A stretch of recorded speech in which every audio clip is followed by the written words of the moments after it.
The National Assembly Joint Committee on Constitutional Review has approved the creation of a new state for the Southeast Geopolitical Zone. And this is a move aimed at addressing the region's perceived marginalization. This decision is supposed to bring the number of states in the Southeast from 5 to 6, promoting equity and fairness in Nigeria. That is, of course, Nigeria's political structure.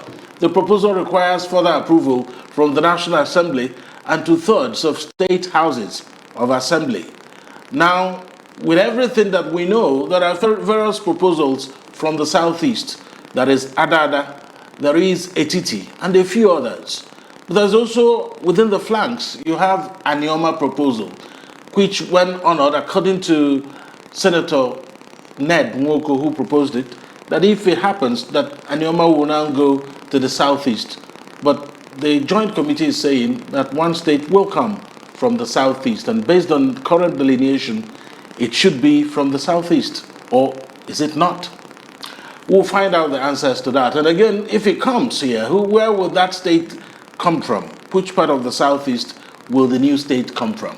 Or is that going to be a different kind of conflict deciding where that state will come from? We'll answer the questions. This is the Eastern Eye. I am Alex Obodo.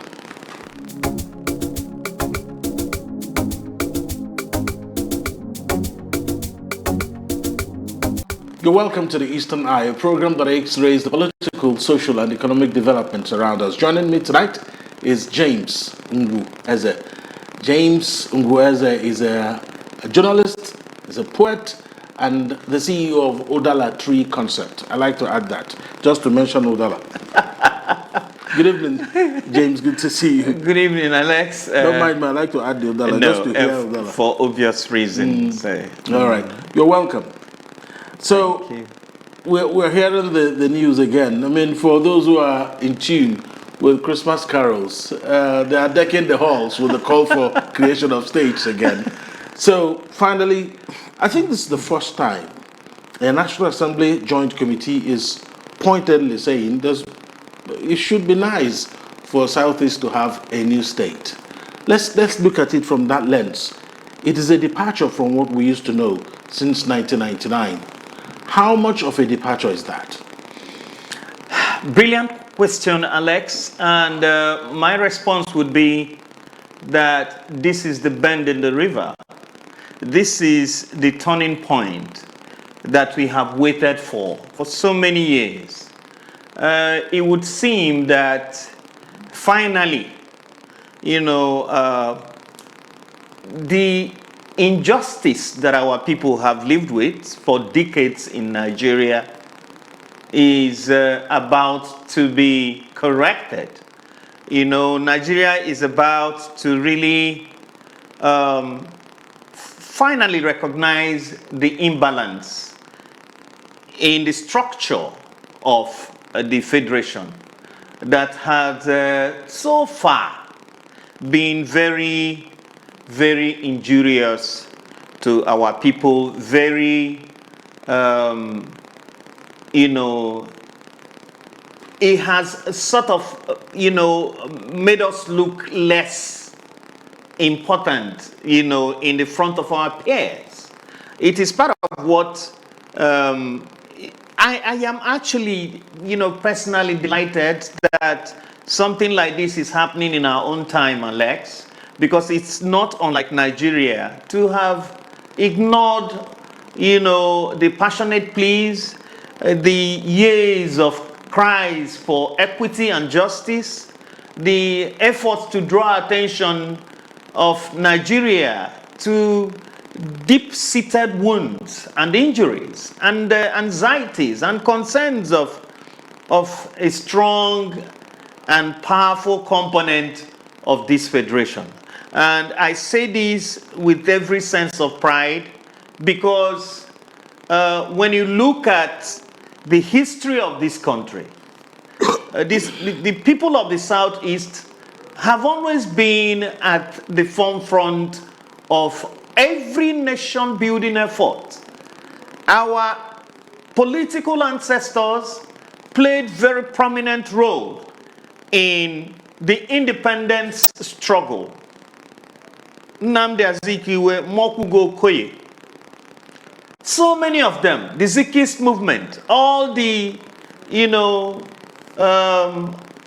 very prominent Igbo people of, the First Republic, people who were even active before independence, before the attainment of independence, they never were found wanting in agitating for the emergence of the Nigeria that we have now.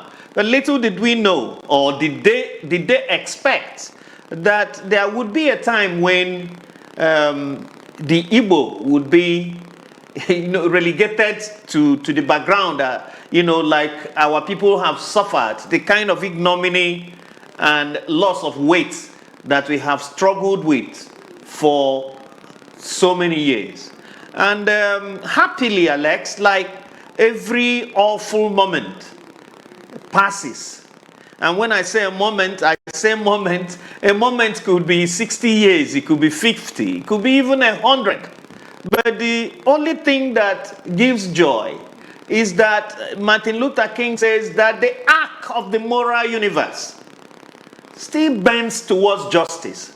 So, and sorrow and misery and gnashing of teeth might last for the night, but joy comes in the morning. And I think that with, the revolutionary efforts at the National Assembly, our people's joy has finally come. Because when we have 6 states in the southeast, it balances the inequity that we have, had to contend with these past few decades.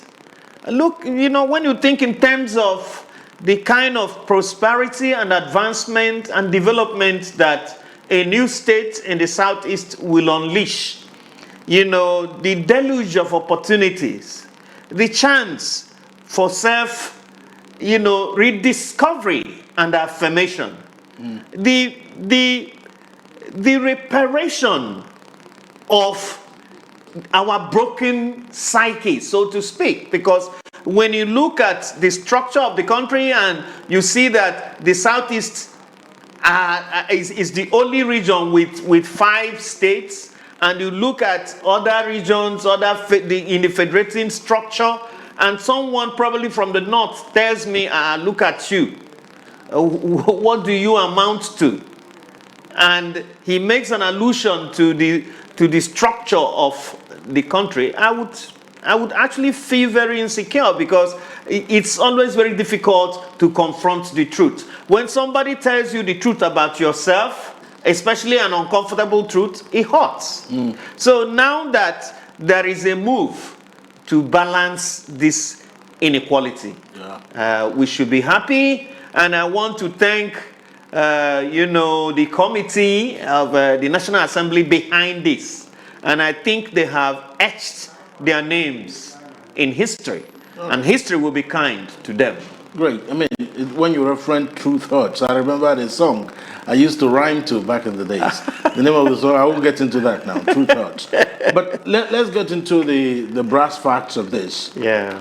The bill for Etiti State was was sponsored by Honorable Amobi Oga, lawmaker representing Isukwu Umunochu Federal Constituency of Afia State, alongside Honorable Miriam Onuoha from Okigwe North, Onuimo, Isialamba North Federal Constituency of Imo State, and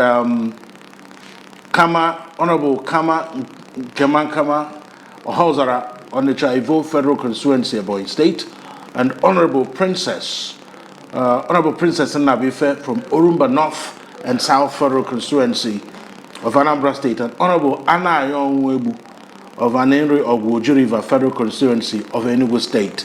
So this is how it is.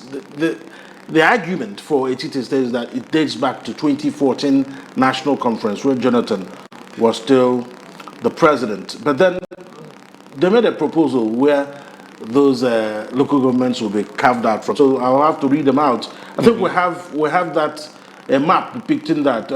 If they can help me put it on. Oh, on they the have screen. a map already. Yeah, I mean, you have to have all these things. You have a proposed map. Yeah. it should have a proposed map. From Imo State, they will have Okigwe, Onu Imo, Isi Alambano, Ehimembano, Obo, and Ehitoboma. And the that turn off. In Abia State, they will take from Isukwato and Umunochi. And then in Ebonyi State, they will take from Onitsha, Ohozara, and Ivo. In Anambra State, they will take from Orumba North and Orumba South. And then Enugu State, they will take from Ogu, Ojiriva, and Anenri. So it's old Ogu zone they are taking. And of course, this is the breakdown of Etiti. The idea, they say, is for it to come from the middle of the southeast. Okay. So what do you think? Because the whole argument a lot of people have against is that why do you want to balkanize already existing states instead of giving it to people with already existing cultural contiguity, whatever it is called? Yes. Well, they have an argument regardless, even when people who are saying don't balkanize existing states might also have merit in their argument. I think that it might not really be, I don't think it's absolutely correct to say that, the creation of a TT state would amount to a balkanization of existing states. After all, even the states that exist were carved out from other structures prior to now. So there is a precedent, and it goes on and on. But the thing to consider there, I think what's very important is to realize that the Igbo as an ethnic nation has one, the Igbo has the same ethos, the same worldview, the same culture, even if there is a dilution in some places, even if there are slight differences, but we are the same stock of people. I often cringe when some people, especially on social media, try to put a wedge between people based on the artificial creation of states that we actually clamor for. State creation should not divide us. It should enhance our identity, our uniqueness as a homogeneous group.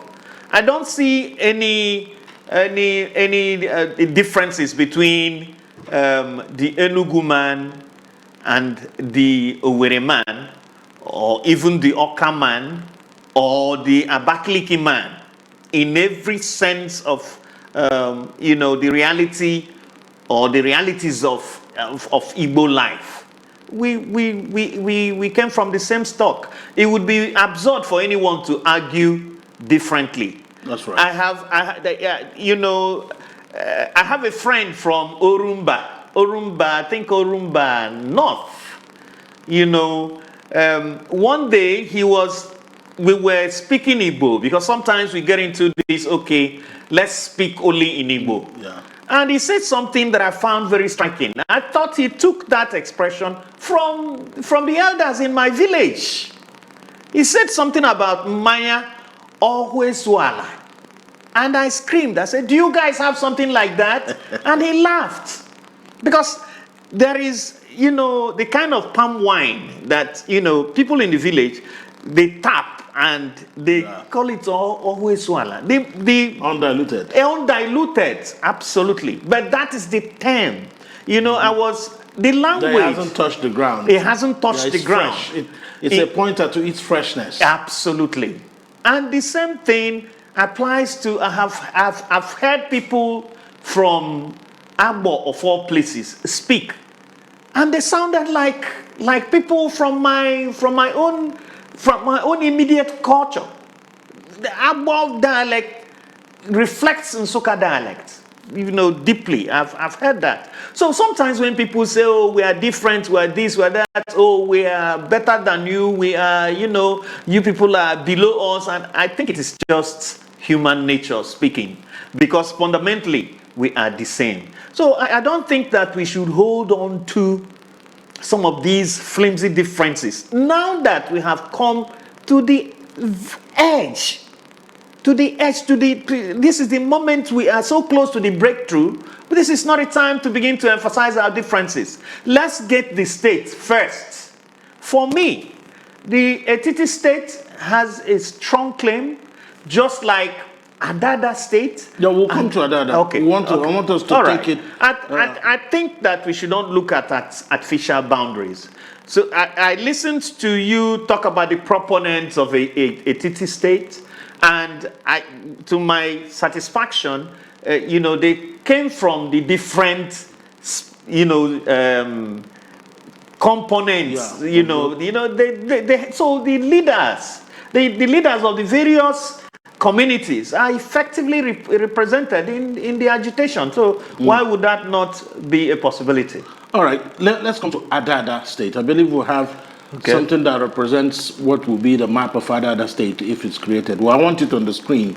Bethany, if you can help me with that. Okay. So you already know the enclave called Adada State. That should be Adada State if created. Yes. It is Enugu North Senatorial Zone. Yes. Typically, that's what it is. Yes. So the argument is that it's one of the oldest state agitations in existence, and that the people who are culturally contiguous, they're ready to go. It's a touch and go. The argument is that this is a touch and go. Just give it to us, and Nsukka is already our capital. Yeah. So, in looking at it, the other side of it is that, okay, you don't necessarily give it to family members, as it were, that you give it to people who are ready to become a state, not people who just want to be a large body of family member, a large clan.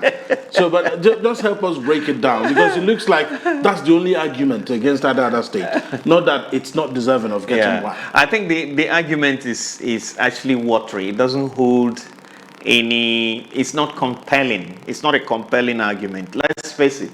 The clamor for Adada State has been there almost for a very, it was in existence, at the same time that Ebonyi State, the clamor for the creation of Ebonyi State, was on stream. So it's not entirely new, and it is to my mind, a dream that will be difficult to kill, because it has been there for a long time, because the proponents have been consistent, and because there is merit in the agitation, actually. Because if you look at Adada State, it's expected to be made up of 7 local governments, 7 large local governments. Fortunately, Adada State happens to be my own zone, so to speak. I'm from Enugu North. And it is a very big geography. Alex, you wouldn't believe that there are so many places that I sometimes I hear about them, for the first time, that I thought, even when I thought I knew the place fair enough. It's a very large, and even diverse cultural enclave, because which sort of refutes your submission or the argument that it is an Omona state, so to speak, because there is diversity. When the Enugu Ezike, which is Igbo North local government within this enclave, has a peculiar identity, which they are not even willing to trade off for anything. The Ezike Oba person will tell you, look, and we are not even, you understand? Yeah, they don't identify as Nsukka. They don't want to identify as Nsukka. Especially these younger generation who do not understand that Nsukka per se is a cultural name for the zone, and not necessarily Nsukka town. So they don't want to identify. The Udenu people also have a different, slightly different, flavor to their own, their own Igbo-ness. Then you come to my own side, which is Igbo South. We are, much, much closer to Nsukka than Igbo North. You understand? Then Uzuwani is a whole you know, a whole, you know, they have a whole identity of their own. I don't even know Uzuwani well. And it is a very oil-rich and tourism-ready, fertile land too. Very fertile land. That place, they have everything going for them. And I think that's even the place where the Nigerian Naval School or something like that was to be sited. But for the recent, I don't know whether that will alter the plan. But, you know, just to tell you, they have navigable waters there. Then, Ibuetiti, massive, a huge place with a lot of potentials and a lot of very brilliant people, highly educated and exposed, you know, people come from that place, that local government. So you will have so many things, that not to talk of Isuzo. Isuzo, even though Isuzo is in Enugu East, but they are culturally rooted to Enugu North. So when you look at it and you look at, you know, the vast area, the vastness of the geography there, and which gives, you know, hope for possibilities of expansion and, you know, building things, development and whatnot, and that, you know, that part also, a lot of agricultural practices go on. You have large-scale rice farming in Uzuwani, and there is a lot of that also going on in Enugu Ezike. Mike Ogwekwe, who is in charge of agriculture in Enugu State, is a special advisor. A special advisor, you know, governor on agriculture. My very good friend. So he tells me about some of these possibilities. So why not? And unlike other states where other, prospective, oncoming states that you know, aspiring to come into existence, that you might begin to wonder about, unity and complementarity and stuff like that. And do they have a unanimity of purpose? Are they working together? Can they coexist peacefully? I think Adada does not have any such problems. All right. Because it has been a long time coming, and I think the people are even consciously prepared for it. Okay, let's go to the Anioma struggle. And that's so when I was on the radio in the morning, I also have a radio show. Yeah. So lots of callers, you know, they had lots of things to say. Someone from Adada, let me put it that way, called and someone said, from Adada. Yes. What do you want me to say? So, you know, so when you're on TV and radio, people will accuse you of different things. So he said that the struggle for the creation of Adada State is the oldest. So I tried to situate that, well, it's not the only dated struggle. Yeah. I was just telling him that it's not the only dated struggle. Remember that Chief Dennis Osadebe had been on this. Yeah. So Dennis, since the 50s, they've been asking for something for them, for the Igbo-speaking part of what we know now as Delta State. But in the 60s, it was Midwest. And that's, they had what you call marginalization from the other parts of that. And currently, even when Delta was created in 1991, the Anioma people felt politically and culturally marginalized. The key grievances include a lack of representation and development, leading to repeated efforts for the new state to provide stronger political and cultural footing. So a lot of people say, when you look at Asaba, how it hasn't blossomed as a capital the way it ought to, that's that marginalization they point to. So if you've had governors, and then it looks like Warri and Ogara seem to get more attention. You had a good playing field in Warri and Ogara. But then just recently, that's when, it was only when somebody from Delta North came that they finished the Stephen Keshi Stadium, Ifeanyi Okowa. So the struggle is real, isn't it? Ned Nwoko is leading it. So he says, okay, we do this, we join Southeast. Yes. So that's what is put on the table. And all the just for a moment, I think we have the map, the proposed map. We have the proposed map. Bethany just put it up. Yes. So you have Ika North, Ika South, Okwani, Ndokwa, all those places. will be, of course, Asaba is there. So you look at this, and they are already, that's another plug and play proposal. If you give it to them, Asaba is already capital, so they are ready to go. They just look around, they have River Niger, so they are ready to go. So what's holding Anioma State, James? I think what's holding Anioma State is nothing strange. To my mind, a couple of days ago, I actually made my declaration, yes, in support of Anioma State. It was seen all over the world. Yes, because, I am fair-minded enough to see that, I really feel for people of Igbo ethnicity who are cut off from the rest of, their kith and kin on account of either boundary adjustment or unfair state creation, considerations. Like, I know that there is quite a large population of Igbos in Kogi State, for instance. I don't know whether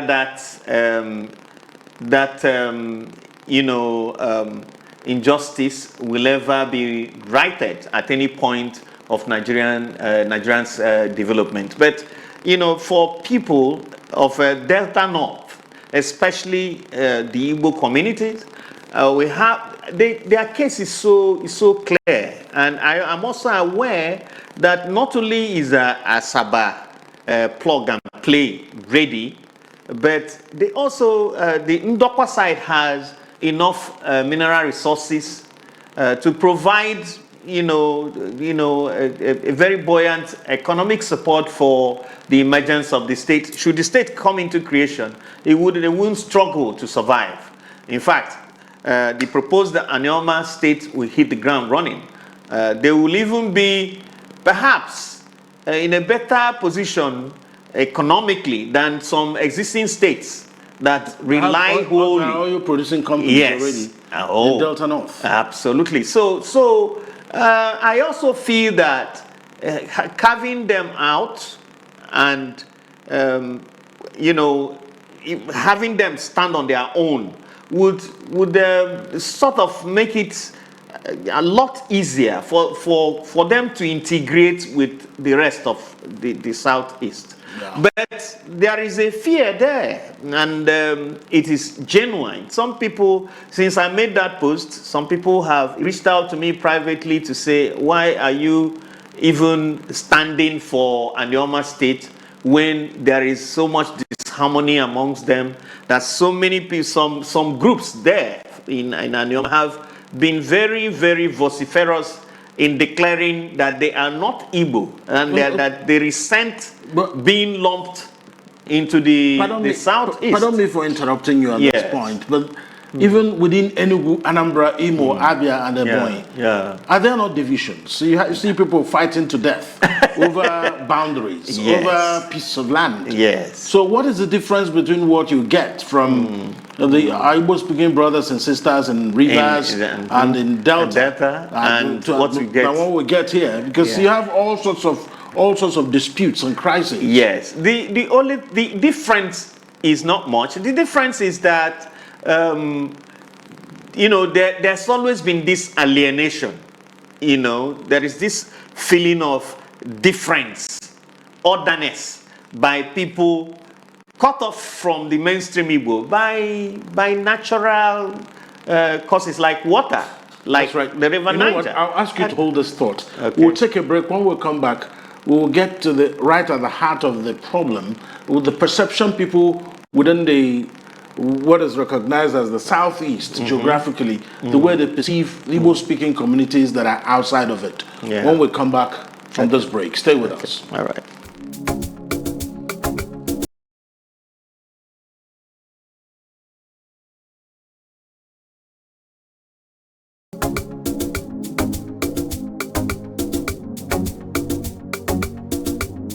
You're welcome back to the Eastern Eye here on Afia TV, a program that x-rays the political, social, and economic developments around us. Before the break, I told you that we will delve into what brings about the perception we see. Igbo-speaking persons from within the Southeast tend to have that omniscient point of view on everything Igbo. They think they are the ones ordained by God to be Igbo. And the other ones who are not within the Southeast are the ones who should tag along, and they have to dictate how those people will choose to identify as Igbos. Is this fair to say? No, Alex, I think that the people who hold on to such anachronistic views, narrow views, are actually in the minority. But you could have a very vociferous minority that can shout the majority into silence. Remember, Odelo was last address in Enugu here.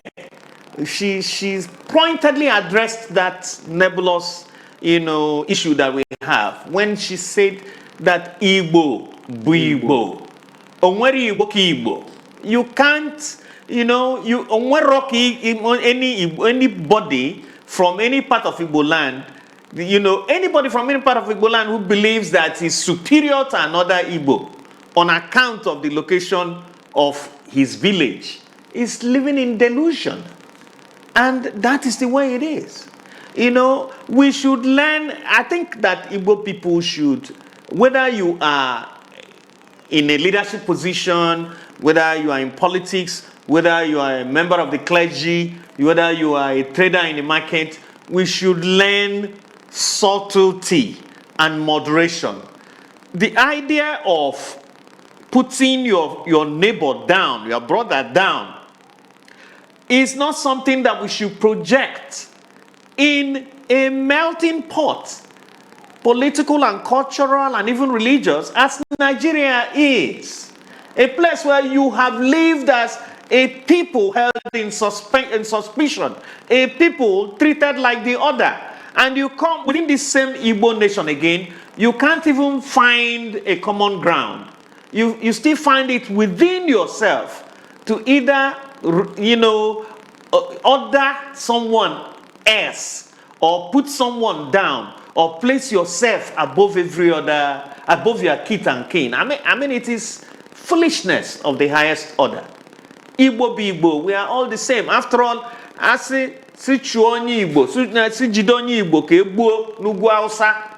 They are not looking at you whether they don't care whether you are from Ibanke or you are from Okpanam or you are from Ivo.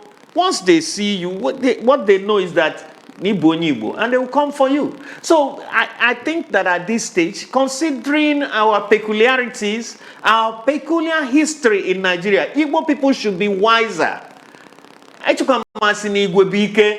It's a masina onya made kwesiri ya nwanne. What I got now, one the number. Some of those things that our ancestors, these deep philosophies that they handed down to us, are not mere rhetoric. They are supposed to be guiding principles by which we are supposed to conduct our lives as a people believed to be wise. And when we begin to say, oh, because we are from Abakaliki, your Igbo is inferior to mine. Because you are from Eche in River State and you have a slightly different dialect from mine, so you are inferior to me. And that's not the language of cohesion and unity. It is not even the language of wisdom and survival in a hostile environment as Nigeria. Nigeria has been hostile to almost every ethnic nationality, but more so to Ndibo. Because so in fact, we've got to a point where even our neighbors who believe that we have had the short end of the stick for so long are even speaking up on our behalf because of the way social media has democratized opinions and the freedom of expression. People come out and say things that you never really thought they felt in the first place. I mean, there's this guy known as, is it Fayoshe? Somebody, Fayoshe, this Fayoshe's brother, or whatever. Isaac Fayoshe. The other day he was lamenting on behalf of us and saying that there was a time when Nigeria was made up of the big three. And now for about 2 decades, the Hausa and the Yoruba have traded power between themselves. Why would they, exclude the Igbo? That was a Yoruba man, a supposed political enemy of Ndi Igbo, speaking for us, speaking up against the inequity in Nigeria. So imagine where people who are supposed to be against you are speaking for you, and then you can't even put your house in order because you think that, the slight variations in dialects are enough to put your brother down. I mean, that's crazy. It's only amongst the Igbo that you find people, thinking they're superior to another. I mean, the Yorubas have Yoruba-speaking communities spread across West Africa, and they are the same Yoruba. They don't treat their kith and kin as other. The Fulani are spread across West Africa. Fula is Fula, whether he's in Futajalon or he is in Niger State. They see themselves as one. Hausa, the same thing. Even smaller ethnic groups like the Lajes, who inhabit the coastal waters of Nigeria, spread across Bayelsa, Ondo, and Lagos, they identify themselves. Ijaw is the same. Ijaw is Ijaw everywhere. Why is this, reordering and, emphasis of differences so prominent amongst our people? Does it give anybody any sense of fulfillment in a way that it does not make itself available to others? So these are some of the things that we should worry about. And for me, I think that the Anioma people have a legitimate demand. The anxiety is, since the committee has accepted that a state would be given to the Southeast, are they willing to be part of the Southeast? Has that gray area been cleared? Have their political leaders, apart from Ned Nwoko, have they actually come out to make a strong statement of identification with their kith and kin in the southeastern part of Nigeria? Because this slot is for the Southeast. We need to be very clear about that. That's correct. So let's take a look at what the advantages would be for whatever choice that is made.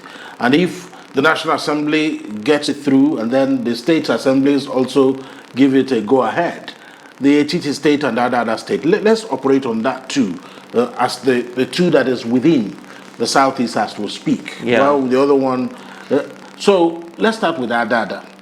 So what will be the advantage if Adada state is created today? Well, the advantage of having a Dada state, one is that you won't be the state in question will not be hard pressed to find human capital to run the state, which is very important. You must have enough human capital. You are not, one does not really, you can't build a state by just going out, or rather outsourcing most of the functions. Do you have enough people? Are they trained enough? Do you have leaders? And you and I know that they propose that people from Enugu North, we have quite a lot of them. The recent past chief of naval staff is from the zone. Same as one General Ezugu who actually was it? I think he's the one who said to have led a team that built an armored vehicle for the Nigerian army. You know that guy? Yeah, that's a lot of capacity there. Then so many people. Then what do you think about me? You think I can't run a state? James, you're becoming political. Yeah. Suddenly that maxim is true. That man is by nature a political animal. Yes. I think you just suddenly saw yourself in that poster for Governor that state. Absolutely, but I'm actually joking. Yeah, I know. And then other advantages are there. Mineral deposits, the capacity, the agricultural advantage. It has UNN.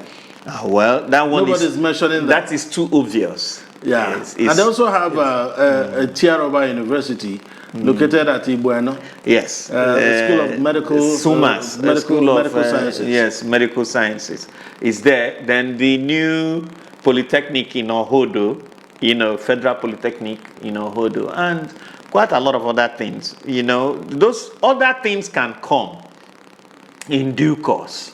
But Nsukka also, as the proposed capital, has so many things already in place. Nsukka is, if you know Nsukka well enough, it's very well planned already. And there is enough space for expansion and development. It will be at little, if any, of any cost to the state to get land and site projects, government buildings and establishments. It will be so easy to take off. And then the homogeneity of culture and worldview and so many things, that zone actually, if there is something they have going for them, which you had alluded to earlier, it is the cultural similarities. Those things are very deep. There will be less struggle, less squabbles, because sometimes when you put too many strange bedfellows together, they might abandon development in the struggle for power and dominance. It becomes an issue. I don't think that will be an issue if Adada state were to come into existence. You can see the level of preparation. The other day I even saw some branded vehicles, promoting the state on the roads in Enugu. I was like, is this effort this serious? When Sullivan was governor, it was a proper movement. But the thing, Alex, is that the support that successive governors of Enugu State have given the demand for Adada State is quite impressive. Absolutely. Because it also reflects very positively on the state that the rest of the present Enugu State are not against this clamor. In fact, they support it. No, they do. That is a kind of unity that we should advocate amongst ourselves. That even when there are efforts to create administrative structures, these efforts should not put a wedge between people, because we are the same people. Oswimi. That's why. All right, so before we go, have about 4.5 minutes. Let's talk about Etiti State, the proposal from Imo, Abia, Enugu, Ebonyi, and of course, all the states in the southeast. And so when you look at that, what will be the advantage of creating a state like this? And where will the capital be? Because as it is, you just have one or two local governments from all over the place. There's going to be a big fight where the capital will be located, which puts a big question mark on this proposal. Etiti State. Well, I think I wouldn't want to knock that effort either. I would like to believe that before when these people came together to put their plan and the demand together, they must have agreed on where to site the capital. But one thing that I see that actually makes that particular effort very unique is that we're talking about just about the same stock of people. These are people who are closer to one another than they are to the rest of the states where they presently exist. That's correct. I know Orumba North and South fairly well to know that they share a lot in common with her. There's a language group, it is called. I hope I'm correct when I say, but I don't want to get into that. We'll do that in a different program. Okay. So nobody quotes me on YouTube that I didn't get it correct. Okay. But we'll do a proper, research on the language, because there's a cultural linkage. But then there is a political question. Which is? Yes, you could have all these people, yes, if you look at it, maybe, yeah, you have something going for them culturally. But then politically, they are coming from different states. Are the governors on board? In all these conversations we've had today, the governors have not said, let me use the word we use there, they've not said PIM. Well, but at least you and I agree that successive governors of Enugu have lent support. But in the present, no governor of the Southeast has said PIM. Yes, because I think the governors they are being strategic. Governors are just being who they are. They are not expected to talk anyhow. One, the state creation exercise is essentially a function of the National Assembly, and the National Assembly has just made its recommendation. Now, the question is, what will be the context in which the governors will speak? I have enough experience in the way government operates to know that the governors will not just get up and begin to speak on issues like this. There has to be an event or a deliberate attempt by journalists to get their reactions on the development. I don't think there has been any such moves. They won't just get up and begin to talk about this, but you can be assured that they are keenly aware of what is going on, and they probably are the silent forces propelling some of these clamors. So you don't rule that out. No matter what you see on the surface, there are efforts going on underneath it.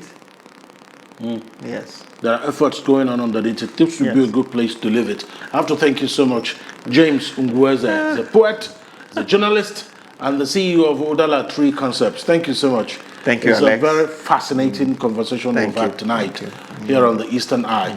And thank you so much for watching tonight. We'll be back tomorrow sometime. My name is Alex Obodo. Good night.